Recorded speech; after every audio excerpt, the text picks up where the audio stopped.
Kejahatan jalanan masih terus terjadi. Kini aksinya semakin sadis dan dilakukan terang-terangan. Senjata tajam hingga senjata api dengan bebas digunakan untuk menghilangkan nyawa korban. Saat kepolisian tengah giat memberantas kejahatan, para pelaku justru melenggang tanpa halangan melakukan kejahatan.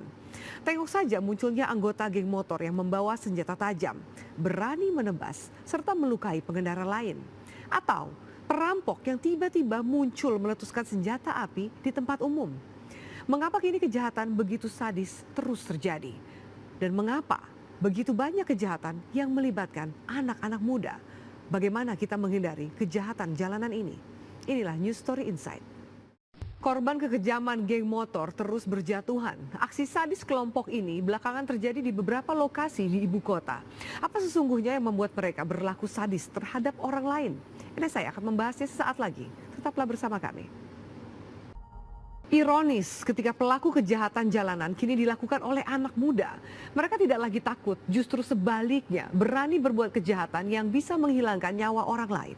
Benarkah aksi kejahatan yang dilakukan anak muda kian brutal dan sadis? Apa yang membuat mereka dengan mudah melukai bahkan menghabisi nyawa orang lain? Ini saya akan membahasnya sesaat lagi. Tetaplah bersama kami. Aksi geng motor bersenjata kian meresahkan masyarakat. Korban pun sudah berjatuhan. Kelompok anak muda yang beraksi di jalanan dengan berbagai macam senjata tajam satu persatu terus diburu aparat. Yang tertangkap dan sudah insaf bertutur kepada tim NSI.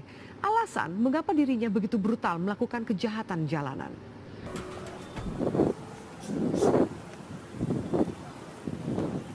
Oke. Kok bisa ketangkap akhirnya? Jambret orang yang lewat. Yang lewat. Terus ketangkap? Tangkap. Kok bisa ketangkap?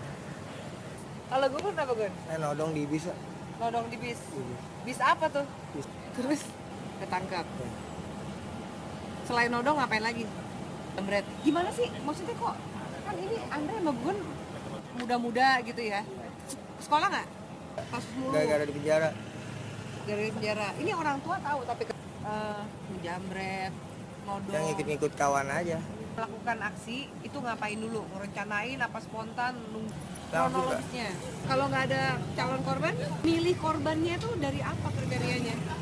Hah? Maksudnya nyari. Muka saya lugu nggak? Bisa jadi nggak jadi korban. Bener kan?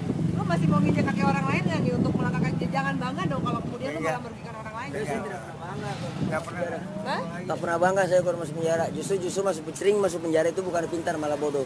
Iya. Jadi banyak masuk polisi. Main polisi bisa saya penjara saya anak kok dalam penjara. Benar. Kamu pernah begal juga? Begal. Di mana? Serpong. Di Serpong. Jam berapa tuh biasanya? Lokasi kejahatan kini tidak lagi bisa diprediksi. Di mana saja aksi brutal pelaku kejahatan bisa terjadi. Lantas bagaimana kini sebuah kejahatan bisa kita antisipasi? Saya akan mengupasnya sesaat lagi. Siapapun bisa menjadi korban kejahatan, apalagi kini sejumlah kejahatan dilakukan secara terang-terangan. Bukan saja di tempat sunyi, di tengah keramaian, aksi sadis kerap tidak terhindarkan. Aksi kekerasan dan kejahatan dimanapun harus ditumpas. Siapapun pelaku kejahatan, terlebih anak muda, harus disadarkan. Hukuman akan menanti pada setiap aksi kejahatan sekecil apapun itu. Penegak hukum jangan sampai kehilangan taji. Jangan ada peluang yang membiarkan mereka beraksi. Masyarakat juga harus berani menghindari dan mengantisipasi. Karena kapanpun, dimanapun, kejahatan bisa saja terjadi. Saya Akan Malik bersama tim NSI undur diri. Selamat malam, sampai jumpa.